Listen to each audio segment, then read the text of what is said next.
Keep watching The Politics every Friday, 12 p.m. Eastern Time on New York Parrot TV, the voice for humanity. I am sorry for the delay. It was technical problems. I'm going to have to talk to Mayor Adams. It seems that maybe a rat had eaten through one of the cables, but we fixed it now. So welcome to Talking Politics. I am your host, Robert Press. I write for the Bronx Chronicle, as you can see by my official New York City press card. I also contribute to the Co-op City News and the Parkchester Times, which the latter, like this show, is part of Muslim media. I also have a blog at www.100%.blogspot.com, where you can find more about the stories that I talk here and other items, and also Facebook pages 100% and what is going on in your community board. The views expressed on this show are that of the host, any guest, or any commentator who you may see scrolling across the bottom of your screen, and not necessarily those of Muslim media. I want to thank Mr. John Hill Jr. for reminding me that this is Black History Month, and I want to wish everybody a happy Black History Month. And if you noticed our promo, we are in the process of changing our promo. No, the two co-hosts are not back with me. I've gotten word, though, from one co-host saying that you're late. And, like I said, I have to talk to Mayor Adams on this rat problem. But we're updating our photo to include new City Councilwoman Christy Maramato. And let's get on to the weather. Today looks like a very nice day with the temperature getting around 52. We're at about 48 right now. Saturday will be a nice day, a spring day in February. Originally, the forecast was that it might hit the record of 61, but it looks like it'll just go above 55, maybe 56, 57 on Saturday. Sunday will be a little cooler with a high of 52. On Monday, the 40-degree temperatures return, as well as the rain Monday night into Tuesday night. We have a special election going now, so let's see how many people have turned out for this special election. It started on Saturday, February 3rd. So day one, there were 13 votes cast. Through Sunday, Monday, Tuesday, Wednesday, and Thursday, we have 6 days. As of last night, 141 votes were cast in the special election for the 77th Assembly District. So in 6 days, early voting in 2 sites, we have a total of 141 votes, as I said, which breaks down to approximately 70 and 71 votes per poll site, or 12 votes per day. Which means they're open 8 hours a day. For 2 days, they're open for 10 hours. But let's go with an 8-hour day. That would mean 3 voters per 2 hours, or 1.5 votes an hour. Today, the polls are still open until 4 p.m. in the 77th Assembly District. They're open Saturday and Sunday, 9 a.m. to 5 p.m. And Tuesday, February 13th, is the special election day, when the regular polls will be open from 6 a.m. to 9 a.m. The 2 early voting poll sites are the Andrew Freeman Home, located at 1125 Grand Concourse, and MS 390/PS26, located at 1930 Andrews Avenue South. The 2 candidates are Norman McGill and Landon Diaz, with an S, not a Z. Okay, let's go on to the Board of Elections here in New York that has voted Tuesday to keep Donald Trump on the Republican primary ballot. While the commissioners acknowledged receiving correspondence requesting Trump be kept off the ballot, they said based on the decision of state ballot eligibility rules pertaining to candidates' campaign finances and national prominence. The commissioners and staff have reviewed every piece of correspondence received, and while they understand the opinion shared in those letters, the matter before the board is confined to the law for ballot access in New York State, Commissioner Anthony Casale said. A formal ejection is in the works, according to State Senator Brad Oil-Segal, but it might be for naught because the Supreme Court is expected to vote in Trump's favor, and he should be on the Colorado Republican primary ballot in all over Republican primary. So any objection in New York State would seem to be mute. President Joe Biden was here in New York City on Wednesday to attend 3 separate fundraisers across the city. Air Force One flew him into Kennedy Airport, and then the president was flown downtown by helicopter to attend these 3 unnamed events. After the events, he was transported back by helicopter to Kennedy Airport, where he flew back to the warehouse. Traffic was snarled for only a few hours in Midtown and on the east side of Manhattan as it cleared up after the president left the city. Now, President Biden did not bring any money to the city. He just came to take it with him in the form of campaign donations. Also, as far as President Biden having classified government documents while he was out of office, in his office, in garage, and in an open cardboard box somewhere, the president was cleared by the special counsel. The special counsel, however, said that during a 5-hour interview of President Biden that he did not remember being vice president or even the death of his son, Beau. Biden's fading memory could be an issue on the presidential race, although Biden says that I'm fine. Why did he ask me about my dead son? Sorry about that. New York City Mayor Eric Adams and District Attorney Alvin Bragg appeared together yesterday to announce felony charges against 7 individuals accused of assault police officers in Times Square last month. The January 27th assault, allegedly perpetrated by a group that included asylum seekers, was captured in part on video, showing a group of men kicking 2 police officers to the ground outside a shelter for the migrants. Video from the cameras on the officers was also shown. Bragg announced charges against 7 of the individuals, with 4 facing top charges of assault in the second degree and 1 facing a top charge of tampering with physical evidence. It appears that the man took the coat of one of the people and changed it with his coat. The names and charges against 2 other men are still under seal because they have not yet been apprehended. Prosecutors are also seeking information on an additional 4 men suspected of participating in the assault. As a lifelong New Yorker, I do not tolerate attacks on police officers. Certainly, I do not, as District Attorney Bragg said Thursday. He described what was called a meticulous investigation. We had to ensure that we identified and charged these individuals who actually committed criminal acts in this matter. He said, the only thing worse than failing to bring perpetrators to justice, he said, would be to ensnare innocent people in the criminal justice system.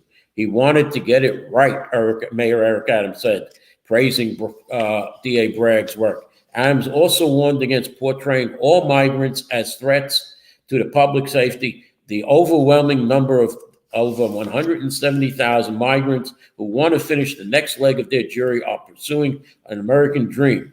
But there is a small minority that is participating in illegal behavior, Adams said. Governor Kathy Hochul weighed in, saying that people accused of the assault should be held on bail, even if it's unclear whether they're actually involved in the assault. This was an abhorrent act, and anyone who thinks they have been let loose, I have a big disagreement with Bragg's office and wanted to make sure that they had the right person. But you can hold these people while you're still investigating. You don't let them out, she said. I want them to be prosecuted. I want them to be convicted. I want them to spend time in jail, and then we deport them, the governor said.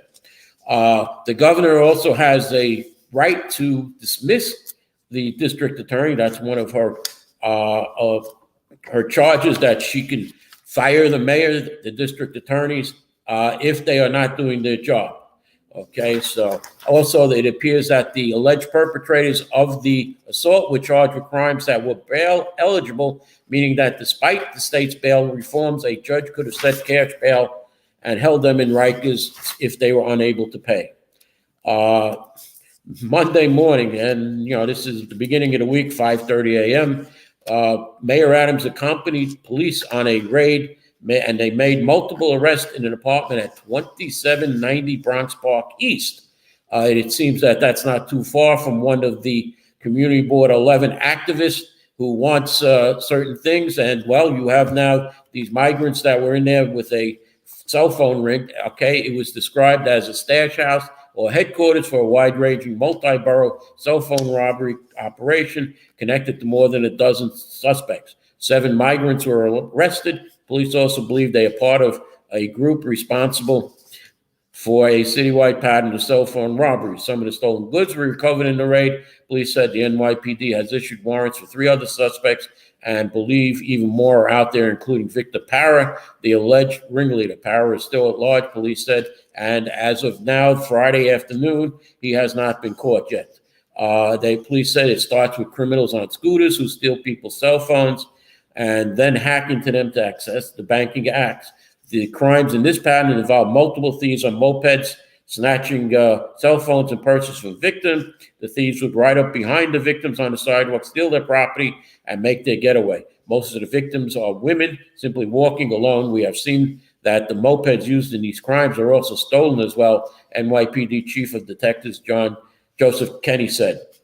While Adams said the New York City Police Department has seized more than 2,500 illegal mopeds and scooters last year, it is a 75% increase over the prior year. It appears that scooters and mopeds have become the vehicle of choice for criminals in New York City. They're being used for crime and harming innocent people. I want to be clear again. Mayor Adams said that that the law is coming for those who use mopeds illegally. We believe these individuals have been involved in 62 robberies across our city, including the transit system, riding on moped scooters, snatching property from New Yorkers such as iPhones and wallets. They do not have a license to steal in our city. So now on to another criminal investigation. 70 current and former NYCHA employees were charged with bribery and extortion offenses by the U.S. Attorney's Office. NYCHA is the largest public housing authority in the country, providing housing to 1 in 17 New Yorkers in 335 developments across the city. It receives over $1.5 billion in federal funding from the U.S. Department of Housing and Urban Development every year. When repairs or construction work is required on the use of outside contractors, services must generally be purchased via a bidding process. However, at times relevant to the complaints, when the value of a contract was under a certain threshold of $10,000, designated staff at NYCHA developments could hire a contractor of their choosing without soliciting multiple bids. This no-bid process was faster than the general NYCHA procurement process, and selection of contractor required approval of only the designated staff at the development where the work was performed. The defendants, who all were NYCHA employees during the time of the relevant conduct, demanded and received cash in exchange for NYCHA contracts by either requiring contractors to pay upfront in order to be awarded the contract or requiring payments after the contractor finished the work and needed a NYCHA employee to sign off on the completed job.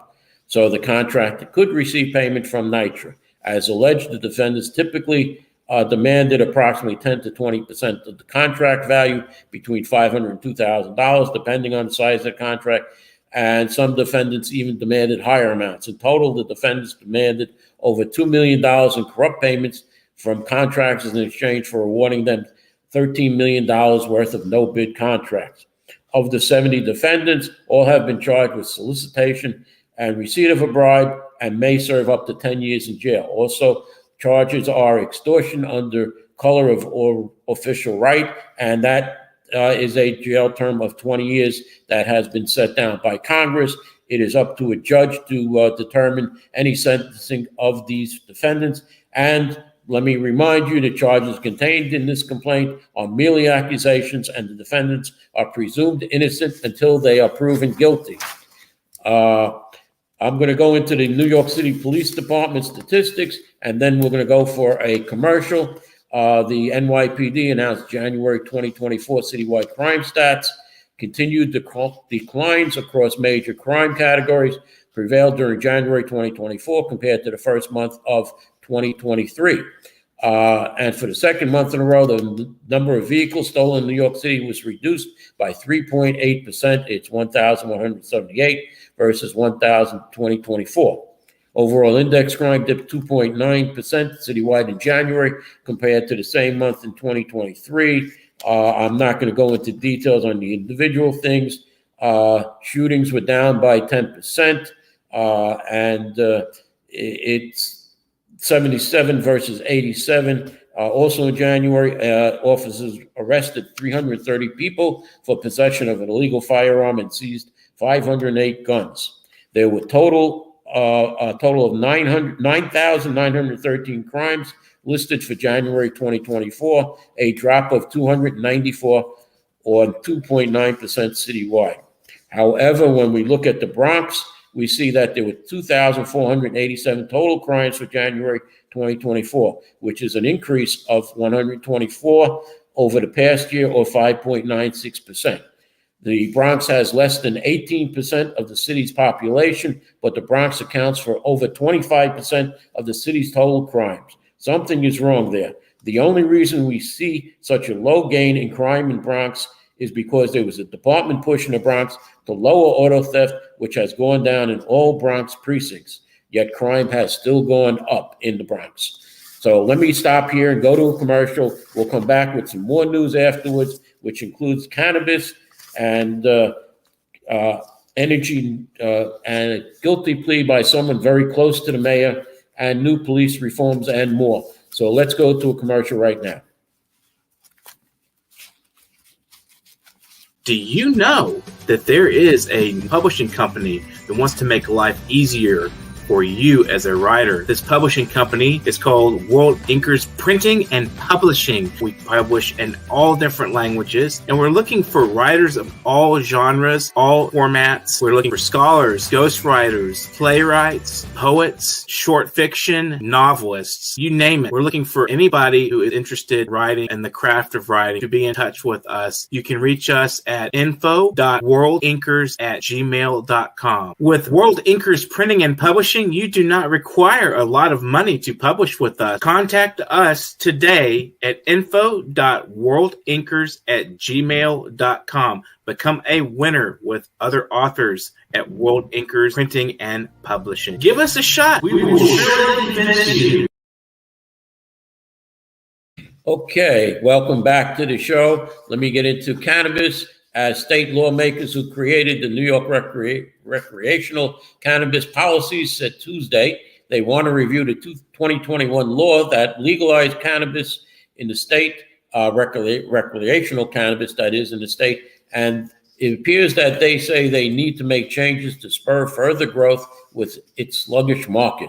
Assembly Majority Leader Crystal Peoples-Stokes said that the Marijuana Regulation and Taxation Act, MRTA, that legalized recreational cannabis in New York deserves to be revisited since former Governor Andrew Cuomo signed it into legislation, which she sponsored into law. While the MRTA was negotiated, it was under the former governor, and there are some pieces of it, quite honestly, that have his footprint in it and not necessarily fitting for 2024. Peoples-Stokes, a Buffalo Democrat, said it could be time for the legislature to improve the law after the State Office of Cannabis Management has been at the center of backlash for bringing new stores online at a plodding pace.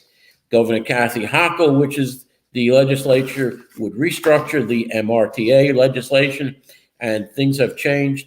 That changes are needed to make it easier to regulate the rampant illegal cannabis market that she wants to end. I don't have a problem dive into seeing what we need to change, the Assembly leader said. And Senator Jeremy Cooney, a Rochester Democrat who chairs the Senate State Subcommittee on Cannabis, also welcomes the law's review. So we have two Democrats from upstate who are controlling our cannabis. That's probably why we have a big problem here in New York City, and especially the Bronx. The State Office of Cannabis Management remains focused on equality and removing the stigma around cannabis while reinvesting in communities of color mostly impacted by the war on drugs.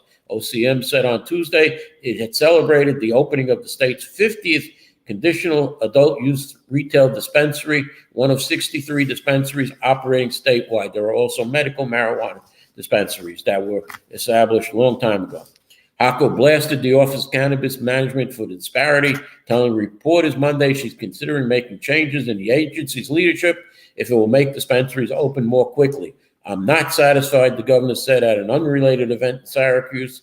I want more enforcement. I'm looking for the leadership to make opportunities at this time. Now, they were expected to make, at their meeting in January, which was canceled, they were expected to make go over hundreds of applications, but there were only 3 on their agenda. And OCM said they expect up to a dozen dispensaries will continue opening each month around the state over the next several months. However, Chris Alexander of OCM said it's labor intensive for OCM staff to thoroughly review an application and ensure it complies with state and local laws. It takes time, he said. He said he is not sure how many licenses or applications the board will review. The recent group of thousands of retail applications, both with and without secured storefronts, continue to wait for an answer. But definitely the priority, we need to get as many as we can, Alexander said, and this will go on for the next couple of months. New York is pushing renewable energy. They're looking for a 70% renewable energy electricity by 2030, and it's clear now that the state is no longer on track. They're down to about 63%, and it might even go lower because they are falling short because 3 months ago, Governor Kathy Hochul trumpeted that New York was on track to source 79% of electricity from renewables, but she announced that new contracts for 3 offshore wind projects south of Long Island South, totaling 4 gigawatts, have a tight deadline to meet, and they may not meet it. In December of 2023, 79 onshore wind and solar projects totaling 66% of the state's land-based renewable energy portfolio backed out of deals. 2 offshore wind deals with NYSERDA contracts terminated their deals last month. The developers have chosen not to submit projects in this month's expected process for new bids, taking together the proposals, a 1,230 megawatt Beacon Wind project and the 816 megawatt Empire 2 project, knocked 4% off of the renewable energy projections that the state had in the pipeline for 2030. And it is expected that the state will be only below 50% at 2030 in securing their electricity from other than fossil fuels. Moving to another subject, retired New York City Police Inspector Dwayne Montgomery pleaded guilty on Monday to 1 count of 5th-degree conspiracy for his role in an alleged straw donor scheme to boost Mayor Eric Adams' 2021 campaign. Montgomery will be barred from organizing any political funding, raising, and soliciting campaign donations for at least 1 year. He will be required to pay a $500 fine and complete 200 hours of community service. Montgomery is not expected to serve jail time for the Class A misdemeanor if he is not rearrested, Judge Althea Drysdale said in Manhattan court.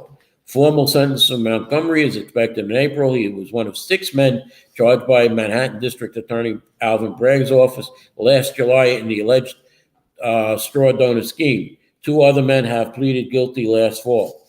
There was a 32-page indictment last July accusing Montgomery and others of exploiting the city's campaign finance laws, fraudulently obtaining tens of thousands of dollars in matching funds, while they repaid people for their donations.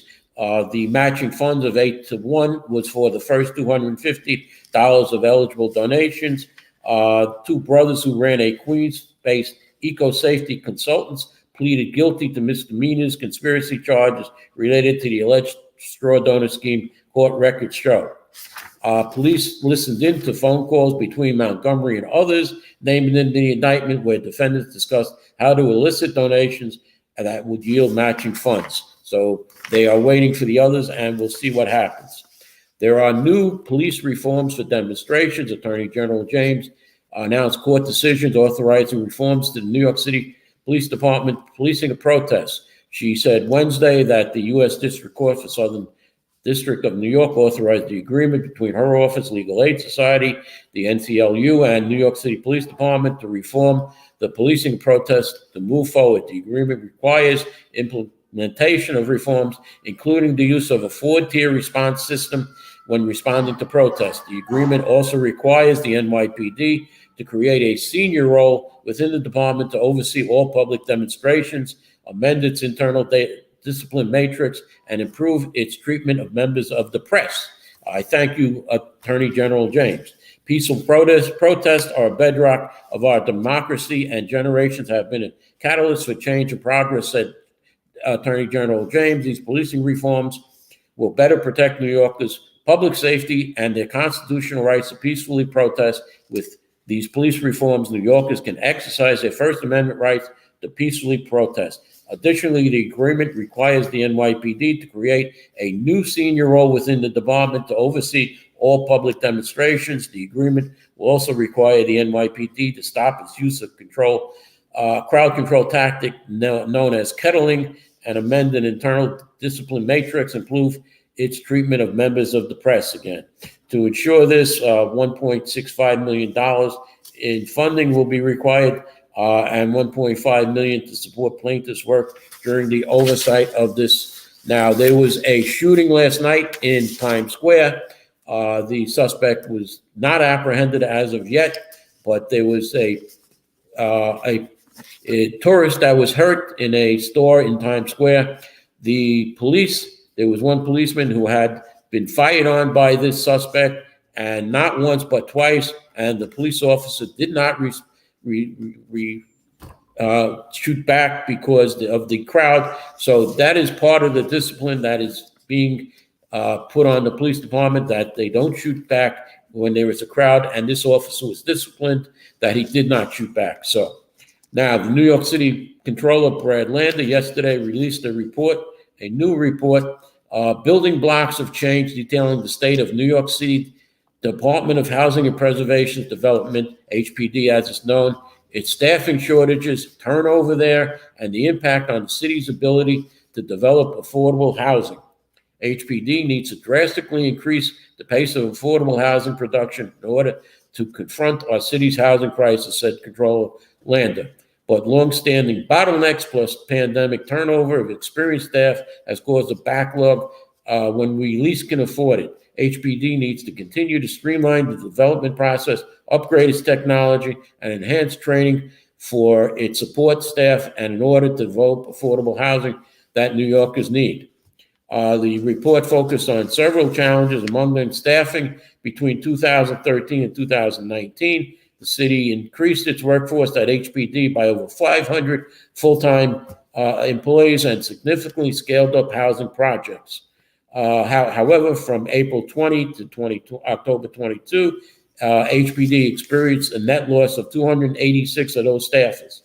Thanks to HPD's leadership focus and OMB's removal of barriers, HPD has hired an additional 863 full-time employees in the past year and a half, while only losing 651, which is a net gain of 212 staffers.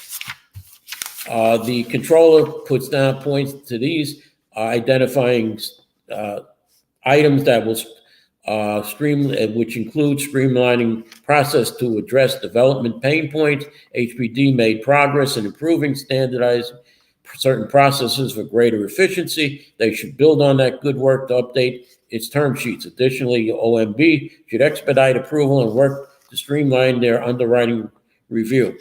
The HPD needs to provide more flexibility and support for affordable housing developers. The city should expand funding for HPD's Landlord Ambassador program to provide support for small owners and offer flexibility to developers, especially where projects are delayed due to HPD staffing changes. They need to enhance training, support, and hybrid work options for their staff, upgrade their technology. HPD should create an agency-wide CRM, improving Housing Connect 2.0, and update its file management technology. The report identifies the Battery Park City Joint Purpose Fund, traditionally used for affordable housing, as a potential source of funding these upgrades. Now, Council Member Shana Haniff said, I am alarmed that the city has a backlog of affordable housing projects that are facing delay after delay, which only exacerbates housing insecurity. New Yorkers need a fully operational agency for the stability of working families. I am going to close on two items. First, at Monday, this past Monday, at Community Board 11, there was a meeting on the proposed Metro North stations at Morris Park and Parkchester Van Nest. The city planning has come up with a new R6-1 zoning for the Metro North rezoning. When I asked, what does Metro North, what does it mean since an R6 zone was rezoned by Mayor de Blasio to change the height of buildings from 6 stories to 8 stories, which also would include bonus height given for a community facility and additional bonus height for a 25% affordable housing, which meant that an 8-story building could go as high as 12 stories in an R6 zone if it met the criteria needed. The answer that I got from the city from city planning was all features of height have been factored in, but I did not get an answer as to how high a building can be in an R61 zone. And I am going to close on this with, in the upcoming events department, there are too many Valentine's events to mention, but I did want to mention that tomorrow night, February 10th, the Allerton Homeowners Association is having their 45th annual dinner dance at Marina Del Rey, and it appears that they are all booked up. So I have been invited to attend and cover the event. So if you're going, you will see me there tomorrow night. And I want to thank all my viewers for watching and apologize for the delay in starting the show. But if you're watching on YouTube, it doesn't matter when we started the show. So I want to thank you all for watching now and those who will watch in the future. Thank you and goodbye. Do you know that there is a publishing company that wants to make life easier for you as a writer? This publishing company is called World Inkers Printing and Publishing. We publish in all different languages, and we're looking for writers of all genres, all formats. We're looking for scholars, ghostwriters, playwrights, poets, short fiction, novelists, you name it. We're looking for anybody who is interested in writing and the craft of writing to be in touch with us. You can reach us at info.worldinkers@gmail.com. With World Inkers Printing and Publishing, you do not require a lot of money to publish with us. Contact us today at info.worldinkers@gmail.com. Become a